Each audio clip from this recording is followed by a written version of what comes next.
Ang sarap! Ayan, pupunta na ako sa bilihan ng chicken skin. Ayan, nandito na ako at naabutan ko si Kuya nagluluto ng chicken skin. O, diba, nasa kawali. At syempre, may naluto na si Kuya na chicken skin at kwek-kwek. At meron pa din na juice at yung mga sauce niya. Ang sarap!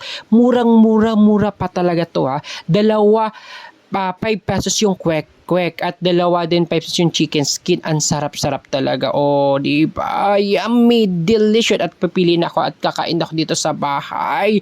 At yan, naguhugas na ako para ready to eat. Abel. Ayan yung shalatsua natin. Nandito na ako sa bahay at nilagay ko na sa aking plato at kakain na ako. Ayan na.